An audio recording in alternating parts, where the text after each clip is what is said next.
સૌ પહેલા તો આપના માધ્યમથી આપણા સર્વે દર્શકોને, આપણા સર્વે નાગરિકોને હોળી અને ધૂળેટીના પાવન પર્વની ખૂબ ખૂબ શુભકામનાઓ પાઠવું છું। અને આજરોજ હોલિકા દહનનો જામનગરનો જે આખું આયોજન છે એ આપણે સૌ જાણીએ છીએ કે ખૂબ જ પ્રસિદ્ધ આખું આયોજન છે।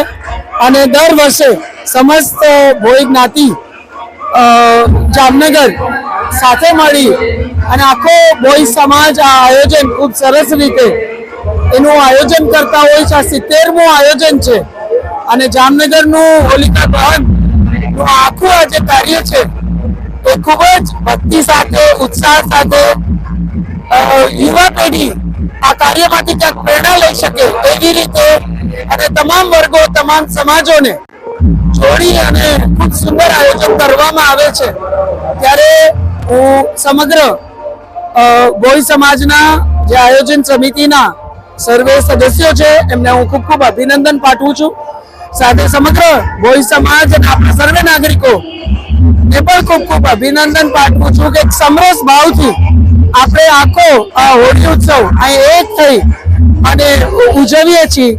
અને મને લાગે છે કે હોળીનું ની કોઈ પ્રતીતિ હોય, હોળીમાંથી આપણે કોઈ પ્રેરણા લઈ શકીએ આજે હોળિકા દહનમાંથી પણ, તો એ જ છે।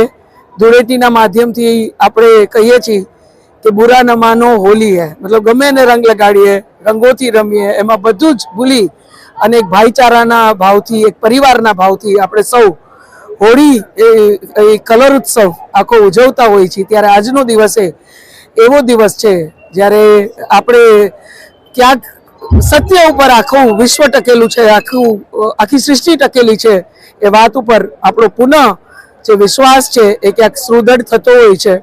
ત્યારે ભક્ત પ્રહલાદે જે રીતે સત્ય અને ભક્તિથી આખી પોતાની જે લડાઈ હતી એના ઉપર એમને વિજય પામ્યા, એ જે રીતે વિજય પામ્યા એનું જ પ્રતીક આજે હોળી છે। ત્યારે હંમેશા સત્યની વિજય થાય, સમરસતાની વિજય થાય અને આવી જ રીતે આપણે સૌ આ અગ્નિનું જે આજનું આખું જે ઉર્જા છે એ ઉર્જાના માધ્યમથી, એ આશીર્વાદના માધ્યમથી આપણે વધુ ને વધુ સમરસતાથી ઉજળા થાય એવી હૃદયપૂર્વકની શુભકામનાઓ આ પાવન પ્રસંગે હું આપ સૌને હૃદયપૂર્વક પાઠવું છું।